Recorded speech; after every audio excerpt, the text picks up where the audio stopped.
pride comes before a fall. And Haman is proof positive of that. It seems that with Haman, he was at the top of the heap, and yet that's the place where he was the most in danger, shall we say. Growing up as a kid, there was this game, once upon a time, by the way, kids played outside, and it's true, and usually if there was a stack of dirt or of sand, I grew up in Central Florida, so there wasn't really dirt. There was sand, okay? So that's part of the gig as well. We used to play this game called King of the Mountain. If there was a mound of sand and some overactive / over-competitive kids, then it was on. I mean, it was the beginning of a blood feud, and the thing is, you didn't need a mound of sand either. And growing up in Central Florida, since everything's so hot all the time, you had a lot of houses that have pools, or you had a friend who had a pool, and so we would play these various games. And this one, we didn't really even have a name for it. I guess you could call it like King of the Reef, or maybe Cowabunga, or I don't know what you'd call it. But is this game where we would all fight over supremacy of a float in the middle of the pool. Maybe it was a boogie board, maybe it was some sort of a softer kind of surfboard, but it was usually on whenever that happened. And everyone's pulling everyone's hair, trying to pull one another out, and you're trying to get up top. But the problem is, the second that you receive that crowning event where you stand on the surfboard, there's one of the few things that can happen. Number one, you can slip really easy once you get up top, because that center of gravity, lethal. The other thing that's lethal is all your friends who are underneath, who are taking their palms and going, pow, underneath the raft, trying to topple you down. So very quickly, everything can flip upside down. But regardless of the game that you're playing, the point is, it's when you're at the top that you're at the greatest risk of having your world turned upside down. And that is what we read here in the Word of God. Would you rise with me as we hear from Esther chapter 6, verse 14? While they were yet talking with him, the king's eunuchs arrived and hurried to bring Haman to the feast that Esther had prepared. So the king and Haman went in to feast with Queen Esther. And on the second day, as they were drinking wine after the feast, the king said to Esther, "What is your wish, Queen Esther? It shall be granted you. And what is your request? Even to half of my kingdom it shall be fulfilled." Then Queen Esther answered, "If I have found favor in your sight, O king, and if it please the king, let my life be granted for my wish, and my people for my request. For we have been sold, I and my people, to be destroyed, to be killed, and to be annihilated. If we have been sold merely as slaves, men and women, I would have been silent, for our affliction is not to be compared with the loss to the king." Then King Ahasuerus said to Queen Esther, "Who is he? And where is he? Who dared to do this?" And Esther said, "A foe and an enemy, this wicked Haman." Then Haman was terrified before the king and the queen. And the king arose in his wrath from the wine drinking and went into the palace garden. But Haman stayed to beg for his life from Queen Esther, for he saw that harm was determined against him by the king. And the king returned from the palace garden to the place where they were drinking wine. As Haman was falling on the couch where Esther was, and the king said, "Will he even assault the queen in my presence, in my own house?" As the word left the mouth of the king, they covered Haman's face. Then Harbona, one of the eunuchs in attendance on the king, said, "Moreover, The gallows that Haman has prepared for Mordecai, whose word saved the king, is standing at Haman's house, 50 cubits high. And the king said, hang him on that. So they hanged Haman on the gallows that he had prepared for Mordecai. Then the wrath of the king abated. This is the word of God. Thanks be to God. If you'll remember the prime minister, Haman, he was going to exterminate the Jews because Mordecai would not fall at his feet. And by the end of this passage, what do we see? We see that Haman has fallen at the feet of this Jewish woman. You see an absolute flip. He was on top, and he was toppled down. Everything is upside down in Haman's world, and then we see that it's literally curtains for Haman. That wasn't how it's supposed to happen, though, right? He was supposed to keep going upward. He was supposed to maintain his upward trajectory. He was the guy on top. He expected to have the king hand Mordecai over to him to be executed as an enemy of the state, but instead what he faced was a radical reversal of fortune. And really, when you look at the overall composition of Esther, it is all about reversals. That, in fact, that is when you look at the big picture of how it's structured, even, and we can do that in future weeks, you will see that there's this notion of flipping. Just a little bit of scholarly jargon for you. It's a word called peripety, where it's this idea of something flipping upside down within the text itself. But here what we see is that Haman was subjected to an expose, to an explosion, and an execution, because pride comes before a fall. If chapter 6 was one of the most hilariously and ironic passages in all the Bible, then chapter 7 is one of the most ironically tragic. It's like one of those scenes that I saw in a comic book growing up. One of my favorites as a kid was The Far Side, because there was so much irony steeped in those. And one of my favorites, in fact, it became a favorite around the house because it was so ironic. You see this car driving off, and there's a dog in the back. And Julie, you might be able to appreciate this one. He says to his friend Biff, the other dog who's trying to chase the car, he says, "Ha ha, Biff, today I'm getting tutored." Neutered. Oh. Neutered. See, you thought you were going on this wonderful adventure. Not so much. Okay. So that is the point of what's going on with Haman, though. He says, "Isn't it awesome? I've been invited to Esther's house for a feast." No, you've been invited to your own execution, brother. That is the irony of what's taking place here in this passage, and it all takes place within the greater complexion of this expose that Esther enters into. Now, Esther, no one saw this coming. They thought that Esther was just a pretty little face. She seemed so timid. She seemed so compliant. She even seemed Persian. Well, guess what? She's none of those things. She's not only a pretty face, she is very shrewd. She's very smart. And I think in many ways, if you look at it this way, she would have made a great angler. Because there are 3 instances where she can pull the hook on the king. The king says, "What do you want? Tell me anything, up to half of the kingdom, and I will give it to you." What does she say? "Well, come to dinner tomorrow night." She doesn't pull the hook. And then they come to the second dinner. "What do you want?" Same proposition. "Well, why don't you come to dinner the next night?" And you're wondering, really? Is that what you're going to do?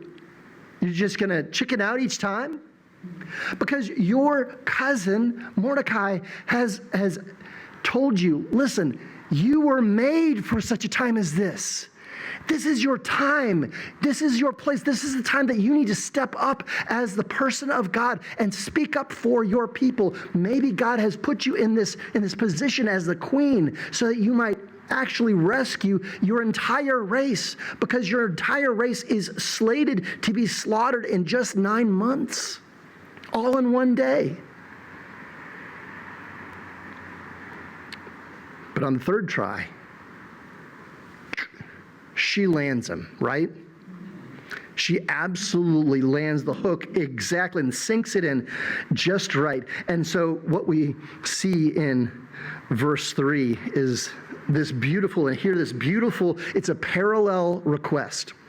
Grant me my life, this is my petition, and spare my people, this is my request. You'll look at the last section where it says, this is my petition, and this is my request. That's saying the same thing, right? So what she is saying is that my life and the life of my people are one and the same. She is now officially, effectively exposing herself. I mean, within this expose, she's partially exposing herself, putting herself at great risk and great danger. She's saying, I am one of those people that has been declared an enemy of the state. I am one of those people who is supposed to be killed. And in verse 4, she uses, in fact, the same exact language from the edict. Because she says, for I and my people have been sold to be, 3 words, destroyed, killed, and annihilated. If you'll go to chapter 3, you'll see it's used in that exact same word order. She is using the words that were on that edict that would have been posted in the town center all over the Persian kingdom. So she knows what the score is, and so she is, in effect, saying to Xerxes this. Here's the translation. Xerxes, be a man. That's what she's saying. She's saying, I am at risk. Be a man. Step up for me. And in verse 5, the king, he says, who did this? And she points that finger. I wasn't sure if it was going to be in this direction or that direction. But she uses the finger and she says, an adversary, an enemy, this vile Haman. She does not shrink back. All of a sudden, this beauty queen is a lion. And that is beautiful to behold. But I also want you to note something, because what she's doing is really, really dangerous. She's dancing on a political high wire right now, although we may not see it because it's 2,500 years removed. But what she is saying, the difficulty is twofold. Number one, she has to get the king to turn on his most trusted advisor in a moment at a dinner party. And that guy is right there at the table. The second thing she has to do is she has to not implicate the king. She very wisely sidesteps that. She lets that one sail by, but she makes sure that she's taking care of part of the problem at this point. This expose then leads to an explosion. That's the second part of this text, and we see it in verses 7 and 8. So she has indeed showed the king, you have to flip your prime minister. You have to do something about this guy. And she also has to do it gently. And so we read in verse 7 that the king arose in his wrath, an explosion. He rose in his wrath from the wine drinking and went into the palace garden. And at this point, we don't see it with our Western eyes yet. But Haman is trapped. Here's why. First, So the king goes out into the garden. Does Haman follow him out into the garden? No, that's running to a buzzsaw, right? You do not want to do that because he's got all his guards with him and they've got their axes and they can take care of him. No problem. No, I'm not. No, I see what he's like. I know what he's like. I'm not following him right now. If he leaves the courtyard area where they are having their meal right now, then it looks like he's guilty, right? Someone's going to follow him. So he can't follow the king. He can't leave the situation. And so that leaves him in the room with Esther. Why is that a big problem?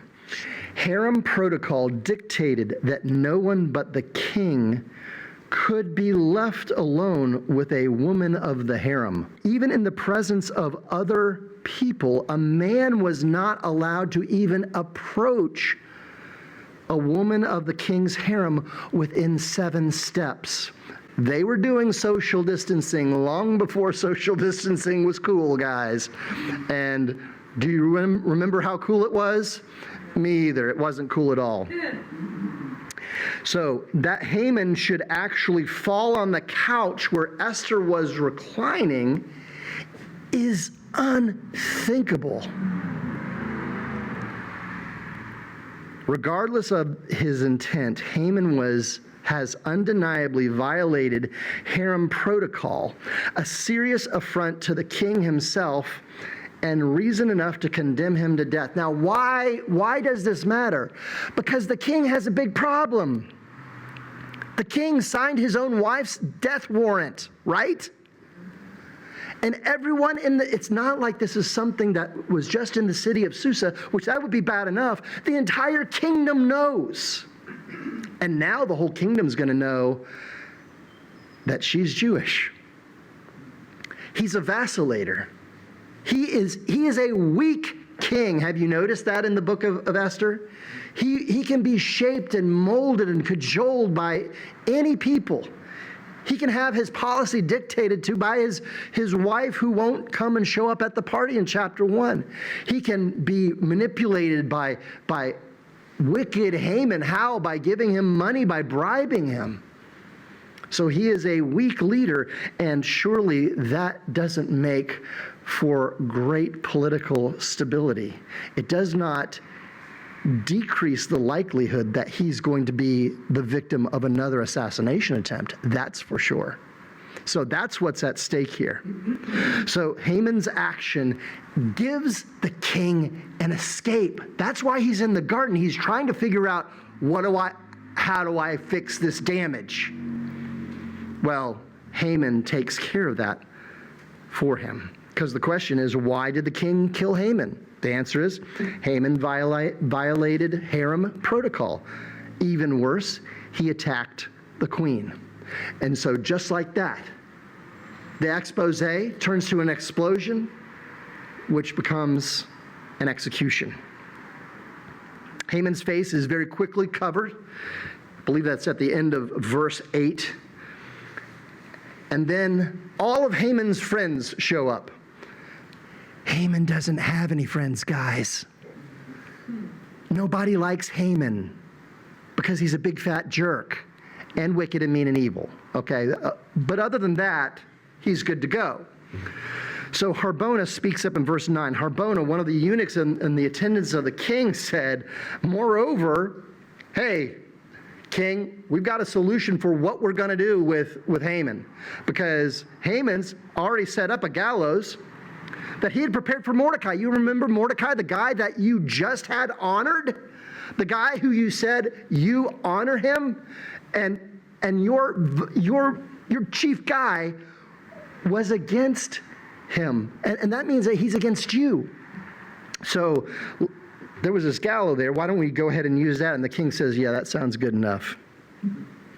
It sounds quite appropriate. Indeed, Haman is hung on his own invention, on his own place for cruelty. So they hanged Haman on the gallows that he had prepared for Mordecai. And then the wrath of the king abated. So question, does this mean that Esther got what she asked for? Go back. No. That's still up in the air. Okay, so we still have chapters 8 and 9 to go. I mean, there's still more stuff here. You still have to fix this problem. The Jewish people, their lives are still hanging in the balance. So it's not all done yet. But the biggest part of it is taken care of. The main enemy, the main problem, he's been disposed of. The initial threat is gone by this sudden reversal of fortune. So what can we take home from this? Well, first, we never know what tomorrow may bring, right? So trust God and live in faithfulness, especially when you don't see him at work, because things can change very, very suddenly. Turn with me to 1 Thessalonians chapter 5. Speaking of things changing very suddenly, now concerning the times and seasons, brothers, you have no need to have anything written to you, for you yourselves are fully aware that the day of the Lord will come like a thief in the night. While people are saying there is peace and security. Isn't that what Haman thought? I've got everything made. There's peace and security. Then sudden destruction will come upon them as labor pains come upon a pregnant woman, and they will not escape. But you are not in darkness, brothers, for that day to surprise you like a thief. That's Paul's way of saying, keep your head on a swivel, kid. Be looking out for the day of the Lord and know that he will come back. So now I also wanted to say something to men, especially fathers. Don't be like Haman, obviously. And don't be like Xerxes either. Because they're really opposite sides of the same coin. One is a manipulator and one is weak. Both of them are a depiction of what our world rightly criticizes as toxic masculinity. You've heard that phrase. That's what toxic masculinity is. It's either this desire to use your masculinity to get some position or respect or whatever, or there's this other one which is not to use your strength at all. Instead, the Bible calls us to be gentle, and being gentle has a bad rap in our culture today because they think of gentleness as being weakness, and gentleness is not weakness. Gentleness is strength under control. For those of you who've ever lifted weights, you might see some guys who are lifting weights who are just jerking stuff around and doing all this stuff. That does zero for your muscles. That does zero for your strength. That does zero for your cardio. That is zero for you, zero benefit. But real strength comes from lifting your dumbbells in a proper motion and doing it under control for a certain number of reps. And the same thing could be said about gentleness. We live in a time when masculinity and femininity alike are being maligned and misused, but this is a great opportunity for us, church. We have a window now to show the world why God has endowed us with a humble strength to support, to protect, to bless. That's why God made you strong. And that's what you need to exercise, that kind of strength. Not to impress, not to intimidate, but to bless. Fathers, may the world see this in us. Mothers, may you encourage us in that. And sons and daughters, may you see that in us and also follow that same pattern.